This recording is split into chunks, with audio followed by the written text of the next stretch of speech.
नमस्कार दोस्तों, खबर और मनोरंजन का अड्डा मीडिया पार्क 24 घंटे ब्रॉडकास्ट में आपका स्वागत है। आज हम एक अहम मुद्दे की बात कर रहे हैं। जी हाँ, भारत सरकार द्वारा दिए जाने वाले पुरस्कार की। सबसे पहले भारत सरकार द्वारा लाल कृष्ण आडवाणी जी को भारत रत्न दिया गया, जिसके लिए वो बधाई के पात्र हैं। उसके बाद 3 और भारत रत्न दिए गए, जिसमें पीवी नरसिम्हा राव का नाम प्रमुख रूप से लिया जा रहा है, क्योंकि वो जो है विपक्षी दल के प्रमुख नेताओं में रहे। फिर उसके बाद हम बात करते हैं स्वामीनाथन जी की, उनको भारत रत्न दिया गया। और चौधरी चरण सिंह जी को भारत रत्न दिया गया। लेकिन ये भारत रत्न दिए जाने की प्रथा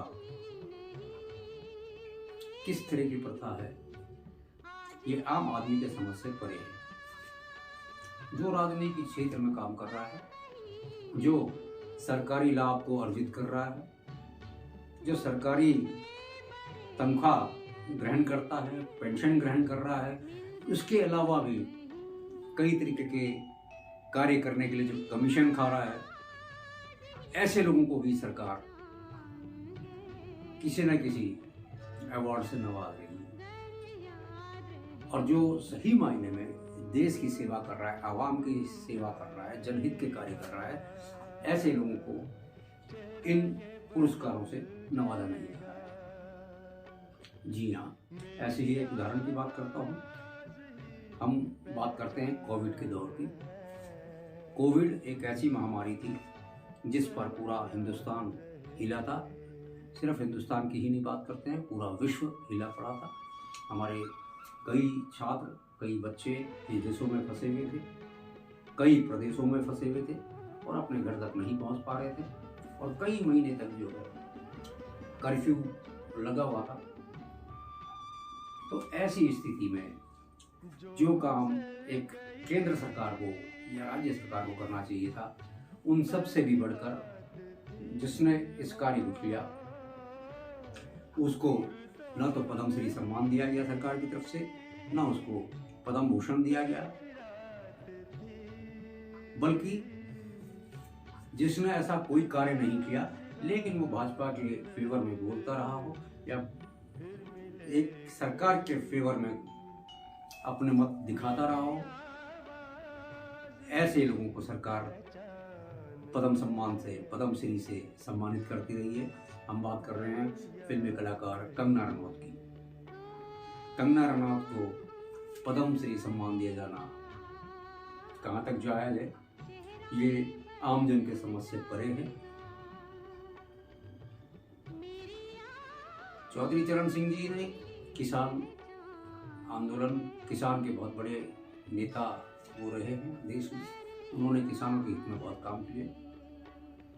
पीवी नरसिम्हा राव जी कई भाषा के ज्ञाता रहे और उनको जो अवार्ड दिया गया भारत रत्न, ये भी बात हमें समझ में आ गई।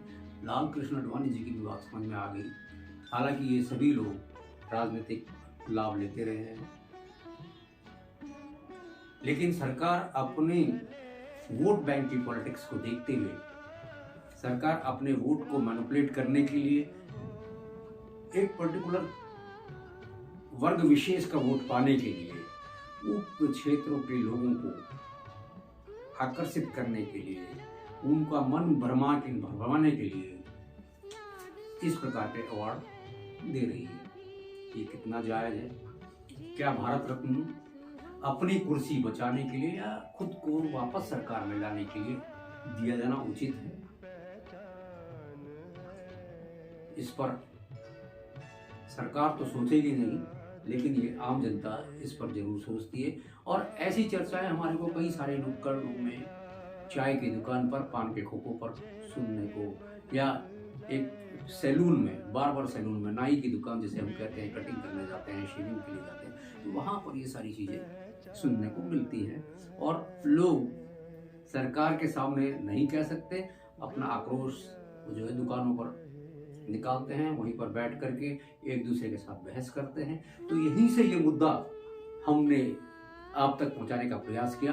ये मुद्दा उन्हीं जगहों से उठा है कि लाल कृष्ण आडवाणी जी को भारत रत्न क्यों दिया गया, या चौधरी चरण सिंह जी को, या नरसिम्हा राव जी को, या स्वामीनाथन जी को क्यों?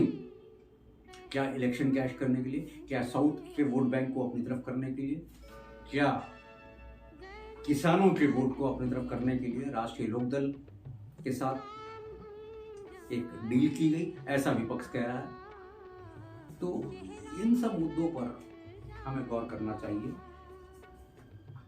कि हमें ऐसे लोगों को सम्मानित करना चाहिए, पुरस्कार देना चाहिए जो वाकई में इसके हकदार हैं। और कोविड की महामारी में जितना कार्य अकेले एक सिने कलाकार जो इस कोविड के दौरान रियल हीरो जिसे हमें कहना चाहिए, सोनू सूद को दिया जाना चाहिए था, नहीं दिया गया, दुर्भाग्यपूर्ण। क्योंकि सोनू सूद सरकार को कोई फायदा नहीं पहुंचा रहे थे या सरकार के फेवर में कुछ कह नहीं रहे थे, इसलिए उनको नजरअंदाज किया गया। और क्योंकि मोदी सरकार को लगा कि कंगना रनौत उनके लिए ज़्यादा इम्पोर्टेंट है और उनको अवार्ड दिया जाना चाहिए, तो इसलिए उनको पद्म सम्मान दिया गया। तो दोस्तों, अवार्ड जैसे फिल्म जगत में कई सारे अवार्ड बिकते रहे हैं, कई सारे अभिनेताओं ने, कलाकारों ने ये एक इल्ज़ाम लगाया है कि स्टार अवार्ड सब बिके हुए होते हैं। ऐसे ही अब भारत रत्न जैसे सम्मानित पुरस्कार भी नजर आने लगा है, ऐसा ही पद्मश्री, पद्म सम्मान नजर आने लगा है। तो ये बहुत दुर्भाग्यपूर्ण है। ऐसा होने से सरकार को बचाना चाहिए। आम आदमी जो निस्वार्थ भाव से जन सेवा करे, जो निस्वार्थ भाव से देश की सेवा करे, जो अपना सब कुछ छोड़ करके देशभक्ति के कार्य में लगा रहे, सिर्फ ऐसे लोगों को ही इतने उच्च स्तरीय सम्मान दिया जाए तो ये एक बहुत बेहतरीन कदम माना जाएगा सरकार की तरफ से, लेकिन ऐसा होता दिख नहीं रहा है। तो दोस्तों, फिर हाजिर होंगे खबर और मनोरंजन का अड्डा मीडिया पार्क 24 घंटे ब्रॉडकास्ट में। अब मुझे इजाज़त दीजिए और एक नए मुद्दे के साथ हाजिर होते हैं। देखते रहिए मीडिया पार्क 24 घंटे। जय हिंद।